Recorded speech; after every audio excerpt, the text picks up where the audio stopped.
Okay, now, to be honest, I've been putting this off for many moons because it's the first time I've done rigging in absolute years.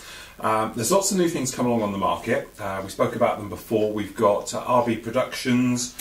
We've got these tiny little guys here, these little photo etch frets. They're doing turnbuckles. We've got Bob's buckles. I can find them here. These absolute tiny little, these are basically eyes done in metal, exquisite little things, they're absolutely tiny, and I have had a go with them. I'm going through, and obviously as we know, the last couple of weeks I was up in Hendon doing lots of research on this type of thing to see exactly what we're going to get.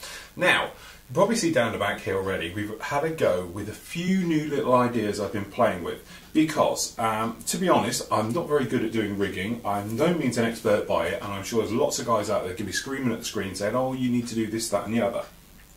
But traditionally it was always done with sort of fishing line. Okay, then we had Easy Line come along, which was great. Okay, you can get, I've looked into this stuff. Now this is piano wire we used in the internals and everything else, but it's a little bit too big for rigging work. I think it works quite well in the inside, even though I'm probably a little bit over scale, but when you're looking in, you need it to be a little bit bigger. I call it the film effect. It's basically so your eye can see it. And you look in, you can see all this wiring and lovely detail in there, and it really, really works. Unfortunately, it's a little bit overscale doing it on the outside.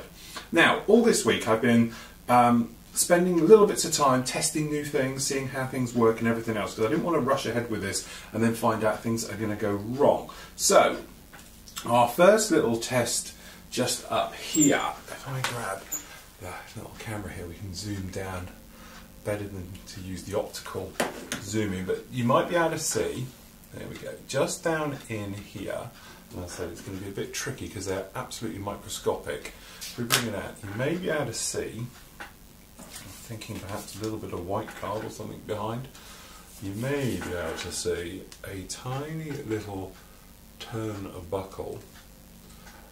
Okay, just on the edge here, and I say I don't know how well it's going to cut in. I don't think you can actually see it. But this is one of these eye loops. It's absolutely microscopic just down here, okay? Now the thing with it is, it's brilliant if you were going to be doing the fishing line wire. This is one of the Bob's Buckles ones. If you're going to be putting fishing line wire, you could literally put the wing sections all together, put all the eyes in, which to be honest are really, really simple. You just snip them slightly shorter, tiny little bit of super glue, pop them in, leave them, job done. Okay, thread it all up, okay, and then at the end of the day, pull the thread, pulls it all tight, you can then super glue in place and leave it, no problems whatsoever. The same goes with these RB Productions ones, which to be honest, I did have a couple made up down here, I think I've blown them away. These are absolutely fantastic as well, these little things. Again, it's a three-fold system. These basically make the line where it looks like you've actually got the bit which tightens up. It's like a system, and you can see on these photos here, this little video, and it pulls it all together. Again, great, but the bit I need is where it physically connects the wing structure to the actual wiring itself. Okay, now forgetting about the RAF wires and the round wires and things like that. RAF wires are flat, and you can probably see in these little clips here, it works really, really well. And the thing you have to remember, not only is it pulling things tight, it's pushing them away, it holds it all structural. So these wires, called wires, actually they're not, they're bars. They're a little bit like the piano wire down here that we've used inside. So not only is it pulling, it's pushing and holding things apart, makes it incredibly strong.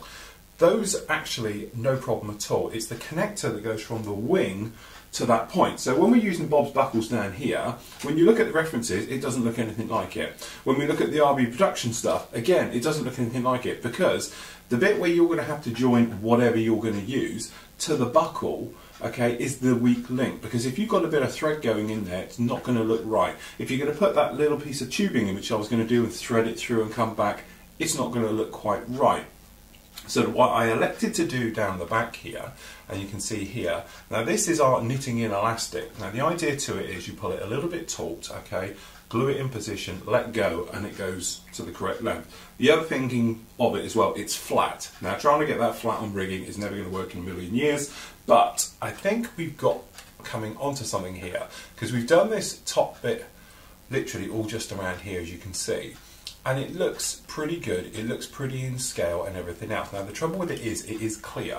So I was a little bit worried, and this is why I've been doing a lot of testing this week, is that it's an elastic coming along and putting something on like a metallizer to give it that metallic look, and because it's being a metallizer paint, it's very thin, means it tracks really, really easy. I was worried about it being eaten, you know, quite frankly. Suddenly it starts dissolving it and you come down and there's no thread attached anywhere. I was worried about that perhaps when it sets hard, it's going to lock it in position, so if you touch it, it's going to be a problem. But you can probably see down here, we've had this in testing now for 2 days, I've had it on here. It's still very, very springy, okay, it all springs back. So what I actually have done, we've gone along, and you might be able to see down this here, we've got a little bit of black paint, okay, painted on first. Okay, this is to represent these guys here, which are the parts where it connects to, which is obviously a bit of metal. Okay, and then it goes up on these, okay, which is said, very nicely springy. Okay, we've done in silver using the metallizer paints. So, sounds all very easy this, but actually putting it into practice is one of those things that takes absolutely forever. So I'll give you a quick run through of actually how we're doing it. So if we do the underside now, I'm going to pop this little guy down here. First of all, a couple of things you're going to have. First of all, we've got this knitting elastic, okay, and this is by Prim, so it's P-R-Y-M, okay, it just says 100% elastic thread last, or throw last, okay, it's a stretchy elastic, commonly known as knitting in elastic, so if you're using it in things like socks, anything like that, that's what it is. You pick it up in your haberdashery, you know, your sewing shops, things like that, and it's about £1.75, so it's dirt cheap, because on here we've got 200 metres of it. I mean, if you stretch it, who knows, alright, but it's one of these things, very, very time consuming, but it is sort of worth it. So what we've got here is just a drop of super glue. We'll just pop down in here, alright. Now I'm using one of these tools, which is absolutely great because they are basically self-cleaning. This is one of the actual, I'm just trying to think who makes them, Mr. Hobby make it, okay. What they are, they're like a latex plastic, but it repels everything, glue, paint. So when you put these things on and you dab them in, it just gets rid of it really, really quickly. Now, checking your references to how all these different things go. So what we do is we'll just show you on a couple. We pick up a little dab on the bottom, okay, and then all we're going to do is just put a tiny little spot on the top. And we'll do this little guy here as well. Then we get our elastic with a sharp pair of scissors, because you don't want it to fray. Okay, cut yourself a couple of lengths that are massive, too long, you know, because you can always sort of trim back. Alright, then we're going to use a pair of tweezers just to give us our edge. Okay, because what you want them to do is slot in perfectly into these joints. These are just going to come along now and push in, and you can let them go now, and it lays down just on there like that. Okay, this is one of those things you do holding your breath. Okay, second one goes in, and you just push it down into that hole. Now, one thing I did learn, don't use kicker. If you use kicker, it makes a right mess. It goes white and it makes it horrible. If you let it dry naturally, you won't have any problems with it at all. Also, using this elastic, you'll notice, certainly doing this one, you've got lots of situations where cables run through things. So what you could actually do is poke a hole in these and do them sort of, you know, like 1/2 millimetre hole. Put it through, thread the elastic all the way through and come to the other end. Only trouble with that is obviously keeping it taut when you join the actual other end. So what we're going to do is just let those dry for just a moment or two. What I'm going to do is I'm literally going to just use the other end of them for the moment too loose to go into the hole on the other side. The thing is with this, because obviously we can cut it,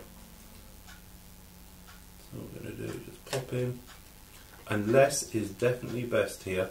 You don't want to be going in piling in gallons of this, because it's just going to flood the holes and it'll take too long to dry, because what we're going to do is put in a tiny little bit more super glue in a moment once it's dry to make a little stiff bit right as it joins, and this is the bit we paint black, which is going to be our actual I don't know the technical term, apologies, but the actual buckle itself, which locks onto, I presume, the frame of the aircraft that comes up. It's physically screwed in or bolted in, then the actual the RAF wire itself with the little join on something like this joins then to the aircraft, and that's what we're trying to literally reproduce here. So taking our other end of this little cable, As I said, we know this is too big, don't take any notice of it. This is just to speed things up because it does take quite a while to do this. So just by poking it in the end like that, okay, and this one. But what you want them to try and do is slightly stand up if you can. The reason for making them slightly stand up is so it looks like it's joined on the actual area. So I'm just going to pull him upright a little bit. Don't want that to happen. Don't have it fall into your glue. But literally, you've got them hanging on there just like that now. What we're going to do, let them totally dry off for around about 20 minutes, come back, then we'll join them to the other ends and we can go right the way through. Whilst you can see under here, we've got to open up these holes fully because we've got nice big long control cables which are going to come out of here, which are going to go onto the actual the rudder system and the tail skid and everything else like that. But for the moment, we'll just let them dry. But I must admit, using the knitting elastic, you're just taking your time like this, working your way through. It's pretty straightforward. Okay, so 20 minutes on, hopefully this will be dry. So now we can start pulling it around. So, first of all, what we're going to do is just gently pull our thread just a little bit, because we need to work out exactly how much pull we're going to need to join it up. So we know it's going to go over here. We want about that much pull on it, and then we're just going to cut it. Same with the other side. Now, obviously, it's how much you want to pull it. Literally just a little bit. What you'll also find is when we paint it, it does shrink a little bit, so you don't have to worry too much about that. So we're just going to take our glue, and then obviously it's going to come to this little guy just down here. Alright, so we're just going to pop a tiny little spot of glue in there just like that. Then the bit you hold your breath, because we're just going to grab our end. And you want it to be quite natural how it sits in, so sometimes you have to grab it quite funny. Just move this guy out of the way, and then what we're going to do is literally poke it in the hole, and then we wait. Sometimes it's really quick, just need to hold him a bit further back. Sometimes it takes a while, but the glue should bite in relatively quickly. And as soon as you get a little bite on there, it'll be enough then to come through. But the thing is, again, you can't use kicker because it will go off and go funny. And what we've got trouble here, because it's actually holding onto, I was a little bit close. I'll just try that again. It doesn't work every time. As I say, we need probably just a tiny bit more. But we only want a little spot on there first before this goes in. What happens is this stuff will soak up the glue to start with. So what I'm going to do is just going to cut it a little bit shorter. You need a good sharp pair of scissors for this. That's more like it. Okay, and then what we'll do, we'll just hold that on there and just wait a few minutes for it to bite. And as I say, I know it's a long tedious thing, the join ones, but it actually does make quite a bit of difference on this. But as I said, the smaller the amount of glue you use, the quicker this works. If you use too much glue, it takes forever. And there we go, that's that one set in. Hopefully you can see that against the brown, but that's in there now, pulled in. Again, don't automatically run along now and put in another bit of super glue, because what it will do, it will soften the original bit and it will ping off, okay? So you just need to let that sort of go in there a little bit, let it go off before you start running in there. So like the second one is going to come in, hopefully I think it comes in just about here, on the bottom here somewhere. Just check my reference. It is the blue. It does, it's just going to come just in about here. So what we need to do again is cut this one and join it in. Okay, so I'm thinking it's going to come along to around about here. For this particular one, if you wanted to, you could probably do something like this, which is to overdo it just a little bit. So we're just going to say, okay, it comes in here. We're just going to lay the thread on the top. And I'll show you about bottom threading in a minute. It's quite easy to do the other way. It's very, very straightforward. Obviously this one's just going to sit on like this. Give it a few minutes to slightly go off, and then you can use a knife, but obviously for my case it's quick to use scissors. You've got that one in, and then from the other side, obviously what we can do is just come up, put a tiny bit more glue onto the other side of this, and then we'll pull this one and stretch him slightly over the top. But the thread itself actually sort of absorbs the what you don't want to do, stick your end into the super glue, but it does absorb into the thread and dries very, very quickly. It's one of these things, it's very fiddly, and especially when you're doing things like this, you want to make sure you cut the right one. Okay, so now we'll just come on to the other side, just down here. Okay, so again, tiny bit of glue, let's get into there. But you said a couple of little tricks. Don't come too close holding your thread, otherwise it has a habit of sticking in the funny place. And the second tip is don't re-glue immediately, otherwise what will happen is it softens the glue and it will just ping off. But once they're dry, and we'll do in a moment, we'll go around and re-glue them all again. But as you can see, it doesn't take that long, and once you get in a bit of a roll with this, you think, oh, this is going quite well, and you can sort of move on. But what I do, just grab another little bit of glue now, and I'm just going to do a tiny bit, and what I'm doing is putting a little bit of thread of the glue on the thread itself, because this is the bit where I'm going to paint black. So I'll see, we just do these tiny little areas here. So really you've got a twofold system. This will reinforce the join to make sure it doesn't come off, and secondly it'll enable us to have a slightly thicker bit on there, so when we do the black bit it's got something to look at. But it is very fiddly and does give you the shakes doing all of this. But there we go, that's those ones on there, just like so. Okay, control one's going over, that's pretty straightforward as well, as I found. So what I'm going to do is, just for the moment, save you sort of being bored to death, I'm going to fix it to the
So what we're going to have to do now is pull these underneath the lines. So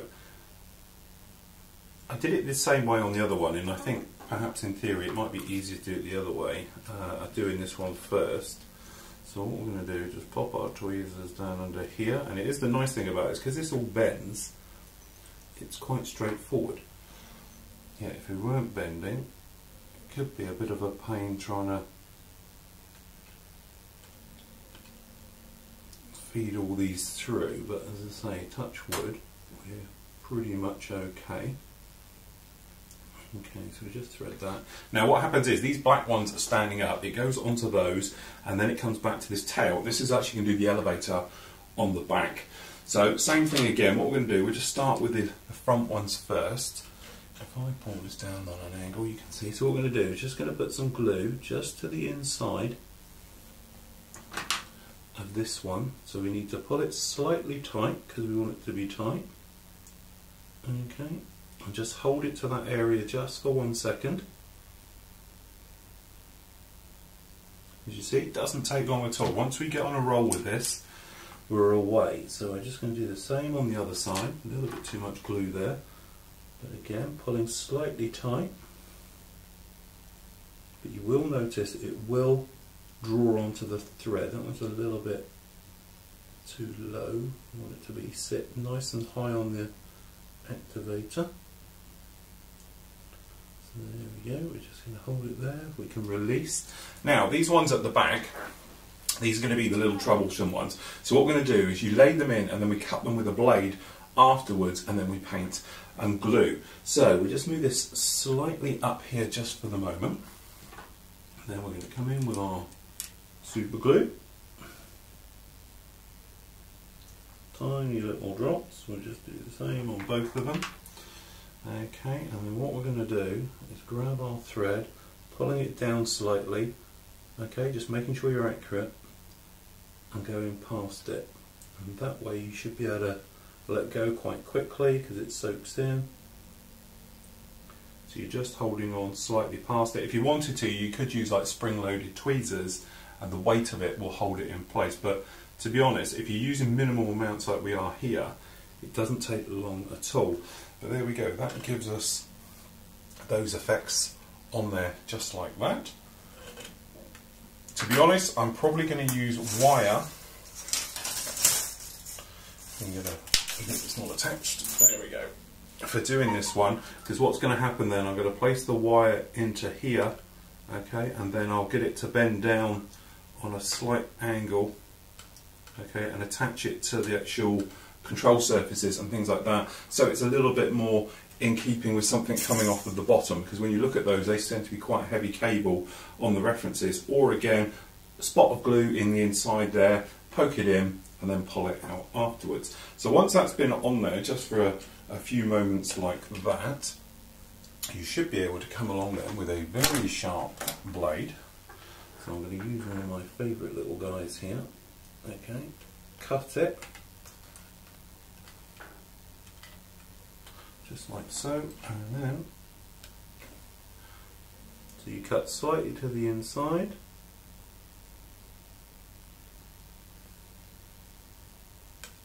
like that, and there we go, that's those showing on there just like so, looking very nice.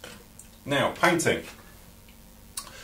The trouble with acrylic paints, as we all know, they tend to be quite thick, and then at the end of the day they can come along and then you get blobs and glutes, sometimes it's thin. That's why using something like a stainless steel like I've got here, the metallizers, we've obviously got the guns range up there, things like that, and to be honest I've been using the guns for the black as we did with certain other builds. Give a good old shake.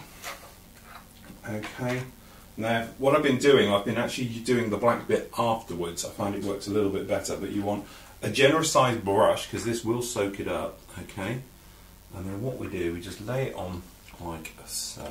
We just move this down here, okay, and then you just lay it on the brush and then just wipe it down to the end on one pass, okay, and then up on the underside with the other. A couple of things, don't flick it because otherwise this stuff sprays everywhere, and I've already done it on the top of the wing by mistake. But this will just give us our nice metal coloured sheen to our wire, and also it makes it stand out a little bit better. You can probably see it, and I think it gives us, scale for scale, one of the best scale effects here. But you do need quite a bit of this, but just remember, don't let it pin. It does tend to go a little bit saggy, but don't panic because it does come back. Like here it's sagging a little now, but it does tend to tighten up. I came back down after testing and it was alright. So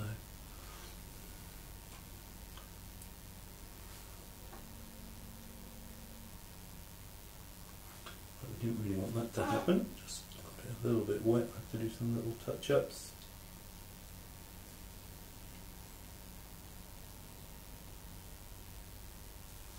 think the wire itself actually absorbs the paint, but you do need to sort of go both sides of it, so I sort of tuck underneath and drag and then the top, but you can see there it's gone really loose on this one, and then what will happen is it will start to tighten up. You sort of get it wet and then it tightens up afterwards, which is clever. Not quite sure why it does it, but you might need a couple of coats just to make it look what you're after. So now all we've got to do, to be honest, I think this is the more tricky area, because this bit here is quite hard to get to and it's pretty much on top of each other, whereas at least the other areas are all quite loose. But if you do this and it suddenly goes a little bit saggy, don't panic, you're okay, it'll be alright.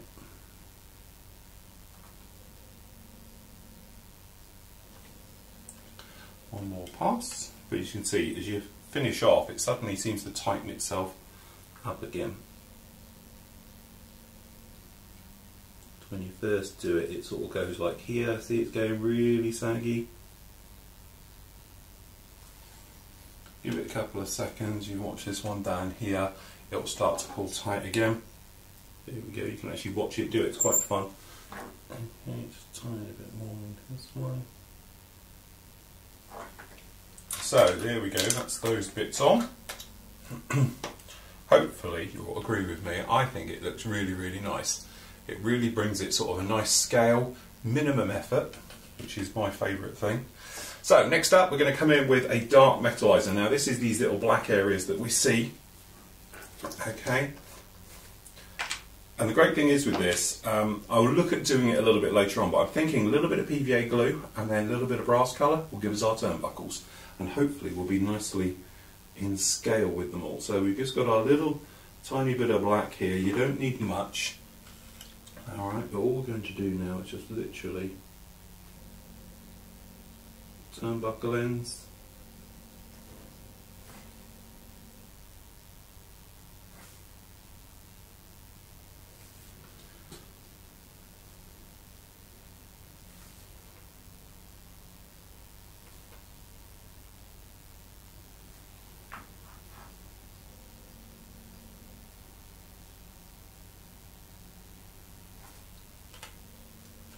So that's those all on, just like that one down there.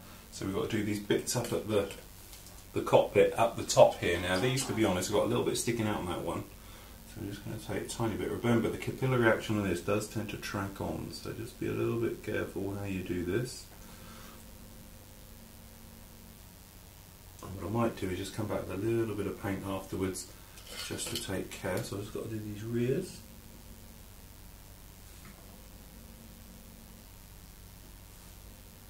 Trying to keep them all the sort of same length.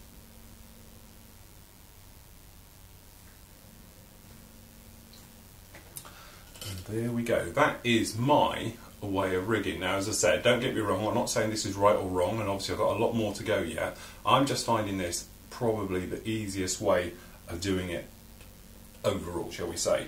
But as I said, I've got quite a long journey on this one. We've got so much to go on. What I would have liked, if I had a small enough tiny bit, which I don't, is to put holes right the way through wings and just thread the cable all the way through.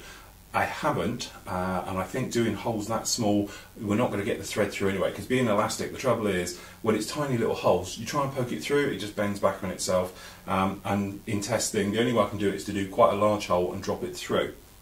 But it's coming along quite nicely. I'm really happy how that end's now turned out and all the rest of it. So what I'm going to do now, start to do the joins on all the wings and everything else, top and bottom, so they're just hanging loose. Make sure they're all fitted, they're all fine, and then what we can actually start to do is bring the wings together and then join them all up.